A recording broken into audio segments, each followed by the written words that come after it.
the gentleman at the back, I think immigrants have a huge advantage. I actually want to write a book called The Immigrant Advantage. How immigrants, and you'll see it in today's world, you go out and you poll and survey entrepreneurs. Most of them today in Canada are immigrants, and they're successful. You know why? Because they're hungry. They're hungry, and they know there's no turning back.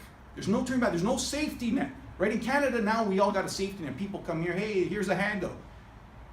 It's not happening, people. There is no safety net in business. No safety. It's you. It's you and the economy. And that's the way it works. So the first point I want to make is you got to associate yourself with people who are better than you. That's what my dad always told me. He says, you know, you don't hang out with the losers. You don't hang out with the guy who's selling weed at the corner.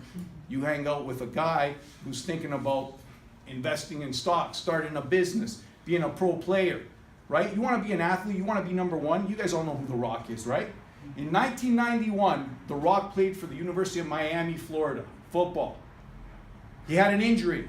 He didn't end up playing, never got recruited, never got drafted to the NFL. He did get recruited out to the CFL's Calgary Stampeders. Within 2 weeks of being in Calgary, he was cut. He was cut. He went back home to Florida with $7 in his pocket.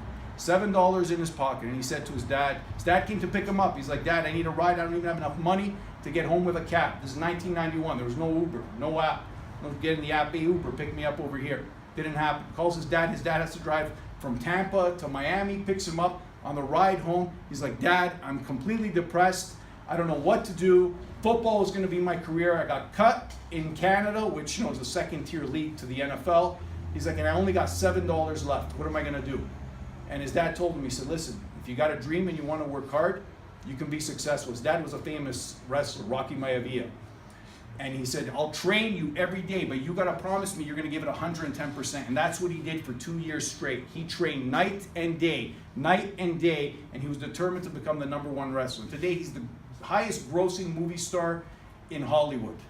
Okay, highest grossing movie star, from a guy who was cut in Calgary, Alberta, to having $7 in his pocket to being #1. No one trains harder than The Rock. He wakes up at 4 a.m., he does cardio for an hour and a half. 4 a.m., he works all day on a movie set. When he's done his cardio, he goes, he has breakfast, and then he hits the weights.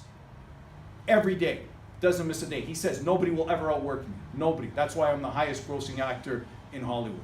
Okay, so separate yourselves. You guys are young athletes, separate yourselves. You want to really be pro? How hungry are you really?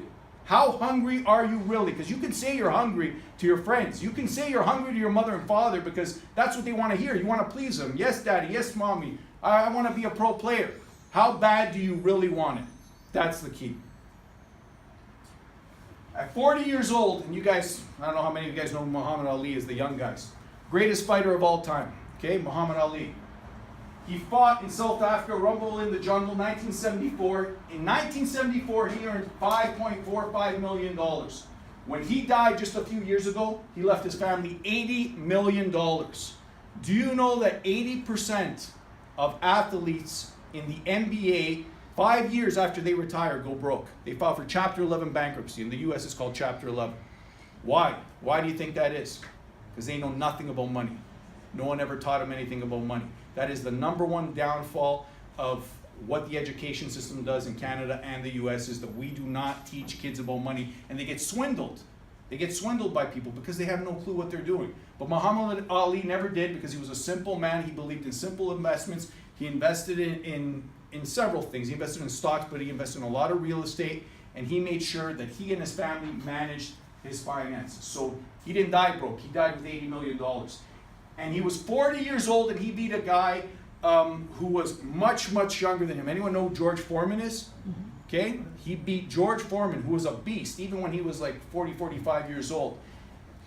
He got close to him. Go look it up on the internet. He whispered in his ears, he was about to knock him out. He's like, is that all you got? Is that all you got? That's what he's telling this guy who's 25, and he's 40 at that time. If anyone had to bet, Vegas would have bet on Foreman. Ali knocked him out. Okay? Set up a rematch, he made another $5-6 million. See this guy here? Allen Iverson. In the 90s, amazing player, NBA player, tons of potential. Really was supposed to be the next Jordan.